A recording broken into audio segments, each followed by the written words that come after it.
আমার বান্ধবীকে মেডিকেলে দেখে বের হচ্ছিলাম। দুটো ছেলে নোংরাভাবে আরহাকে দেখে একজন আরেকজনকে বলছিল, মামা কালো রঙের ফিতা দেখা যাইতেছে, কি টকটকা ফর্সা পিঠ।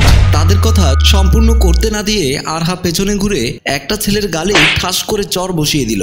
ছেলেটা গালে হাত দিয়ে আরহার দিকে রক্তিম চোখে তাকায়। আরহা রাগান্বিত হয়ে বলে, বাড়িতে আব্বা আম্মা নেই নাকি?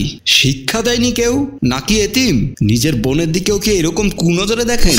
পাশে থাকা অন্য ছেলেটি বলল, ওর বাপ না হয়ে ওর জন্য টাকা খরচ করে শিক্ষা দেয়নি, তোর বাপ তো তোর পেছনে টাকা খরচ করে। রঙিন রঙিন ব্রা কিনতে পারলে বোরকা কেন কিনতে পারিস না? তোরা রাস্তায় উলঙ্গ হয়ে বের হবি আর আমরা ছেলেরা দেখলেই দোষ।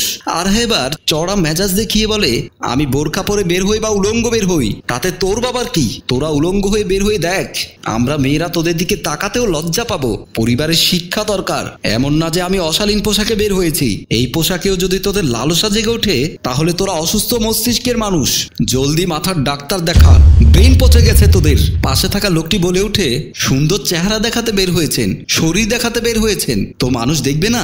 আজব কথাবার্তা।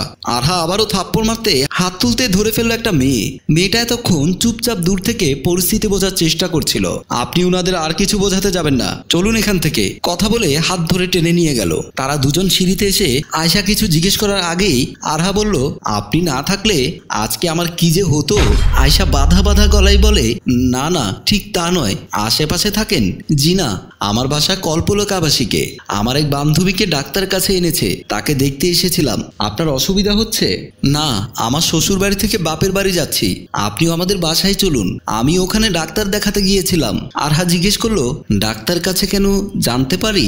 আয়শা প্রফুল্ল চিত্তে উত্তর দেয়, আসলে কিছুদিন ধরে একটা সমস্যায় ভুগছি, শরীরটাও বেশ দুর্বল, বেশিক্ষণ দাঁড়িয়ে থাকতে পারি না, মাথা ঘুরায়। এই যে দেখুন এতক্ষণ কথা বলছি, আমার কিন্তু বেশ কষ্ট হচ্ছে, চলুন আমার বাড়ি থেকে এক কাপ চা খেয়ে যাবেন। মেয়েটি ভাবলো এত বড় একটা উপকার করলো, বাড়ি যেহেতু কাছে, গিয়ে ঘুরে আসি। ঠিক আছে চলুন। আয়শা হাসি দিয়ে বলল, আমার অসুখের কথা ভুলেও আমার বাড়িতে গিয়ে বললেন না যেন, আমার আব্বা খুব চিন্তা করবে। ও হ্যাঁ, আপনার নামটাই তো জানা হলো না। আমার নাম আরহা, আমি আয়শা। আরহা নামের অর্থ কি জানেন? না, আরহা নামের অর্থ খুব সম্ভবত বিজয়ী বা সফল। দোয়া করি আপনি আপনার নামের মতোই বিজয়ী হন। তারপর তারা দুজনে ওখান থেকে রওনা দিল। বাড়িতে এসে কলিং বেল টিপলে বাবা এসে দরজা খুলে আরহা আয়েশার পিছু পিছু বাড়িতে প্রবেশ করে। আয়েশা বলল, আরহা ওই দেখুন, ওটা আমার আব্বা। আয়েশার বাবাকে দেখে আরহা যেন বেশ চমকিত হয়, গায়ের লোম যেন দাঁড়িয়ে যায়। সহসা আয়েশাকে জিজ্ঞেস করে, উনি আপনার বাবা? আয়েশা একবার তার বাবার দিকে আরেকবার আরহার দিকে তাকিয়ে বলে, জি। চেনেন আপনি আমার আব্বাকে? আমি যদি খুব একটা ভুল না করি তাহলে উনি রফিক স্যার। জি নিশ্চয়ই, আপনি আব্বার স্টুডেন্ট ছিলেন। আরহা মাথা ঝাঁকায়, সম্মতি জানায়। সে আয়েশার বাবাকে চেনে। বাবা মেয়েকে কাছে টেনে কপালে চুম্বন করেন। আরহাকে দেখিয়ে বলেন, উনি কে মা? আয়েশা আরহার হাত ধরে বলল, ভালো করে দেখুন তো আব্বা, চিনতে পারেন কিনা। রফিক সাহেব স্বল্প সময়ে একবার পর্যবেক্ষণ করে নিলেন, তিনি আরহাকে চিনে উঠতে পারেননি। আরহা নিজেই বলে ওঠে, স্যার আমি আরহা, আমি ক্লাস 8 পর্যন্ত আপনার ছাত্রী ছিলাম। অষ্টম শ্রেণীর আরহা তুমি? আরহার মুখে হাসি ফুটে যায়। আরহা বলে ওঠে, জি স্যার জি, আমি সেই অষ্টম শ্রেণীর আরহা। আপনি আমাকে চিনতে পেরেছেন? আপনি আমার কত পছন্দের ছিলেন আমি বলে বোঝাতে পারবো না। বাড়িতে প্রবেশ করে আপনাকে দেখে আমি চিনতে পেরেছি। এতদিন পর আপনাকে দেখতে পাবো সেটা ভাবতেই পারিনি। আয়েশা পাশে থেকে বলে উঠে, হয়েছে হয়েছে, স্যার ছাত্রীর কথা হবে। আরহা আপনি আমার সাথে আমার রুমে চলুন, ফ্রেশ হবেন, আমার দেরি হয়ে যাচ্ছে। আব্বা আমি আসছি, বাবাকে বলেই আয়েশা আরহাকে নিয়ে নিজের রুমের দিকে অগ্রসর হয়। আরহাকে রুমে বসিয়ে বলল, আপনি এখানে বসুন, খারাপ লাগলে বইগুলো পড়ে দেখবেন, আমি গোসলে যাব, ততক্ষণে আপনাকে একটু একা থাকতে হবে, আপনি গোসল করবেন। আরহা বলল, আমি বাসায় গিয়ে গোসল সেরে নেব। আচ্ছা, তবে আজ কিন্তু আমরা একসাথে নামাজ আদায় করব, ঠিক আছে? আরহা মাথা নিচু করে চুপ থেকে বলল, ঠিক আছে। এবার আয়েশা ওয়াশরুমের দিকে চলে গেল গোসলের জন্য। অল্প কিছু সময় পর আয়েশা গোসল শেষ করে বেরিয়ে আসে। বারান্দার দিকে কাপড় শুকাতে দিতে যেতে বলে, আপনি অজু করে নিন, আমার রুমের বাহিরে বেসিন আছে, ওখানে মাথা মাসে পর্যন্ত করুন, আর ওয়াশরুমে গিয়ে পা ধুয়ে নিন। আরহা বলল, আসলে আসলে কথাটা বলতে সংকোচ বোধ করছে। আয়েশা ততক্ষণে বুঝে গেল মুচকি হাসি দিয়ে। আরহার দিকে তাকিয়ে বলল, কি সমস্যা কোনো? রেড সিঙ্গেল নাকি? পিরিয়ড? হ্যাঁ সরি, আপনি এখানে রেস্ট নিন, নয়তো আমার আম্মার কাছে যেতে পারেন, উনি খুব মিশুক মানুষ। ততক্ষণে আমি নামাজটা পড়ে আসি। এইখানেই ঠিক আছে, আপনার সাথেই যাব, সমস্যা নেই। আয়শা নামাজ আদায় করে মোনাজাতে সমস্ত বিশ্ববাসীর জন্য দোয়া কামনা করে আমিন বলেন। নামাজ শেষ করে আরহাকে নিয়ে খাবার টেবিলে গিয়ে বসে। মাজেদা বেগমের সাথে পরিচয় করিয়ে দেয়। আয়শা বলে ওঠে, আম্মা, উনি কিন্তু আব্বার স্কুলের ছাত্রী ছিলেন, পাশে ওনার সাথে পরিচয়, ভাবলাম আমাদের সাথে কিছুক্ষণ সময় কাটিয়ে যাক। ওনার বাসা এই তো টেবুনিয়াতে। মাজেদা বেগম সবার প্লেটে খাবার বেড়ে দিতে দিতে বললেন, খুব ভালো কাজ করেছিস, তুইও অনেকদিন আসিস না বাড়িতে, আবার সেরকম কোনো অতিথিও আসে না, বাড়িটা ফাঁকা ফাঁকা লাগে খুব। আরহা আয়শার দিকে কিছু মুহূর্ত স্থির চোখে তাকিয়ে থেকে শুধায়, কোথায় থাকেন আপনি? আয়শা মুচকি হেসে বলল, শ্বশুর বাড়িতে থাকি, মেয়েদের বিয়ের পর তো ওই একটা জায়গায় থাকার জন্য। আপনি ম্যারিড? হ্যাঁ, আপনাকে তো তখন বললাম, ও ভুলে গিয়েছিলাম। রফিক সাহেব ভাত এক লোকমা মুখে দিয়ে বললেন, আয়শার মা, লবণ দাও তো।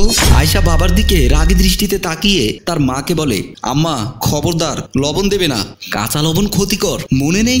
মাজেদা বেগম মুখ টিপে হেসে বললেন, তোর আব্বা নিজেই লবণ ভেজে নিয়েছে, তিনি লবণ ছাড়া খেতে পারেন না, বিকল্প পথ ঠিক বের করে নিয়েছে দেখছি, বলেই খাওয়া শুরু করে দেয় আয়শা। কিছুক্ষণ পর বাহির থেকে আয়শার ছোট ভাই রিয়ান আসলো। মসজিদ থেকে নামাজ আদায় করে বাসায় ঢুকলো।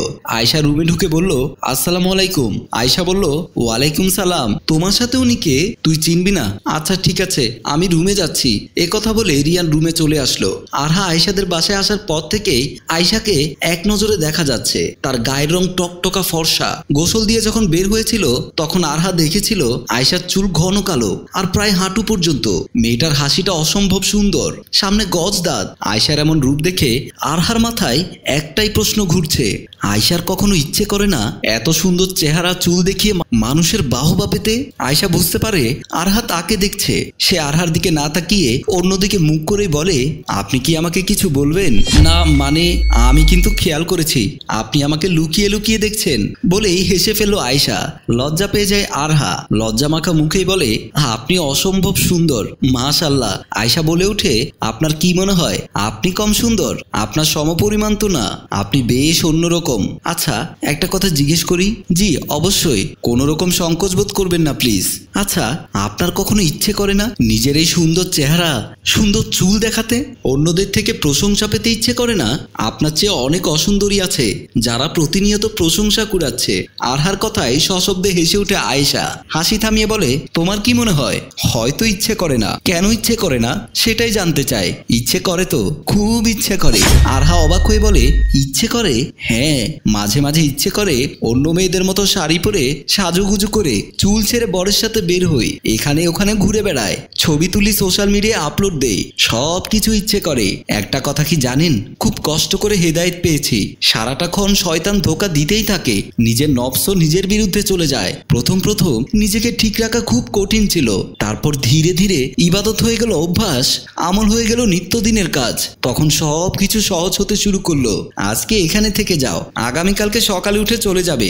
এ কথা বলে দুজনে খাটের উপর শুয়ে গেল। পরের দিন সকাল 10টা, আরহা বাড়ি ফিরবে। আয়শা নিজের এই বাড়িতে রাখা একটা বোরকা হিজাব পরিয়ে আরহাকে তৈরি করে দিল। রফিক সাহেব নামাজে গেল। মাজেদা বেগম এসে দুই মেয়ের কাণ্ড দেখছেন। আরহা রেডি হয়ে গেলে মাজেদা বেগম বলে ওঠেন, মাশাআল্লাহ, হুর লাগছে আমার এই মেয়েটাকে। আরহা আয়নায় নিজেকে দেখে, এইভাবে সে কখনো নিজেকে দেখেনি। বাড়িতে গেলে তার মা বাবা হয়তো প্রথমে চিনতেই পারবে না। মাজেদা বেগম এবং আয়শা দরজার দিকে আসে আরহাকে বাড়ির উদ্দেশ্যে এগিয়ে দিতে। আরহা দুজনের কাছ থেকে বিদায় নেয়। সে জানায় কয়েকদিনের মধ্যে আয়শার সাথে সে দেখা করবে এবং এই বাড়িতে আবার আসবে। আয়শা কিছু মুহূর্ত চুপ থেকে বলল, আচ্ছা আমি আপনাকে একটা প্রশ্ন করব। জি করেন, বলুন তো, সব কিছুর শেষ কোথায়? আরহা কিছু ভাবলো আর তারপর বলল, মৃত্যু। আয়শা মুচকি হাসি দিয়ে বলল, আমি দোয়া করি আপনি খুব তাড়াতাড়ি হেদায়েত প্রাপ্ত হবেন।